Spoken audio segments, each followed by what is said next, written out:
Hi guys, welcome back to my channel. It's your girl Jay here, back at it again with another video. Today I'm going to be talking to you about this beautiful wig here. This wig was created by yours truly, and if you want to see how I created it, please go ahead and stay tuned. First things first, let me give you the breakdown and the specs, okay? This is a U-part wig. Yes, so my hair is left out right here. There's a teeny part of my hair left out, and I used pins inside, not pins, sorry, clips to clip it onto my head. Another thing is with this wig, there is 3.5 bundles full of hair on this wig.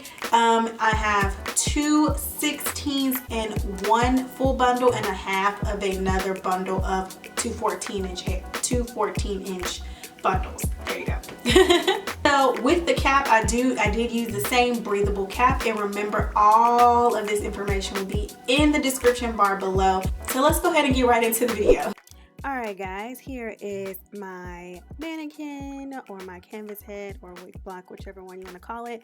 I will leave that information in the description bar below for you as well, including everything and all the products that I used on this wig for this wig in the description bar. So go ahead and check that out. This right here is the mesh cap that I was talking about earlier that I really didn't get into.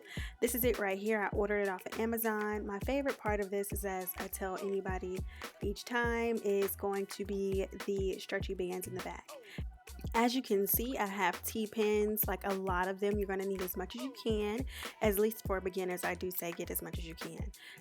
So I started off with my T-pins, and I went and placed them all around the wig cap to keep it in place on the wig block or canvas head, whichever one you want to call it. And for beginners, I always recommend going ahead and placing the hair with using your T-pins onto your wig cap to kind of see where you're going, basically giving you a map or outline of how your wigs are placed or how your tracks are laid in place for your wig. So, and that's exactly what I'm doing here. So now I'm going to start by sewing, but as you can see, I'm going to try to zoom in here.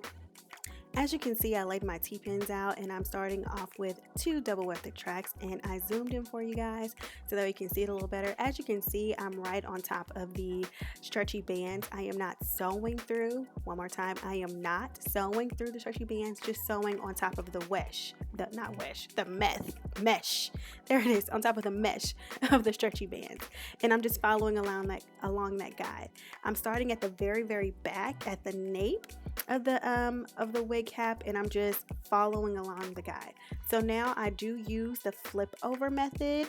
So I just flip it over and use my T-pins for my guide, or use my T-pins as my guide to keep me in track and keep me in place. Now the reason why I'm using the double weft method is because I want to put the bulk of the hair in the back but space them out in between each other. So it's going to be about 2 finger spacings per line as I go up until the whole entire bundle is full. And usually when I double up the track, I can get to like a whole full bundle within the first 2 to 3 sewings, like, you know what I mean, like 2 to 3 sewings. So, and that's what I'm showing you here. So this is right here is actually 1 full bundle in the back, and now this is 2 full bundles or 2.5 full bundles all the way at the top. And now in the middle of the section, I did not sew the double weft. I just did 1 single weft at a time. That way it lays a lot flatter. And like any other wig you purchase at the store or any beauty supply, that's kind of the goal here. So now I'm about to close off the wig, which I felt like was a little bit more important than showing you the middle part of the wig, because I'm laying them as flat as possible. As you can see, I drew on the cap. I drew on the cap to kind of give me a guideline of where my parting was or where I wanted to be. Now with any U-part wig, you can always make the parting any way you want it to be, but depending on how deep you want your parting. So if you want like a natural side part, you can always do a middle universal part on the wig, and it'll, you know, turn to a natural side part depending on the cut. You know, doesn't make sense. But because I wanted a super deep parting, I decided to make a general side part outline. and I'm just closing off the wig track by track and laying them very flat, still using my T-pins as my guides to kind of keep the hair in place. That way it helps me and it makes the wig sewing process actually go a whole lot faster. You're not worrying up holding up the hair and making sure, you know, that you have too much spacing. Did you not sew enough, or did you accidentally move the hair while you were sewing? The T-pins help a lot and it makes it go by super quick. That's why you see 1,000 of them in one head, you know?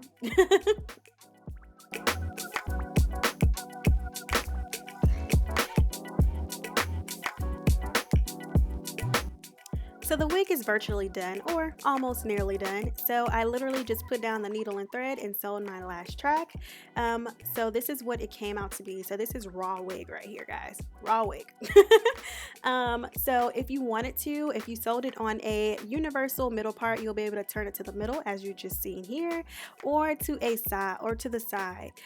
This one was actually sewn directly on a deep side part, which is why it kind of looks uneven if you look really closely, but to the naked eye you wouldn't notice it. So if you could get away with it if you just cut it, you know, on a universal cut.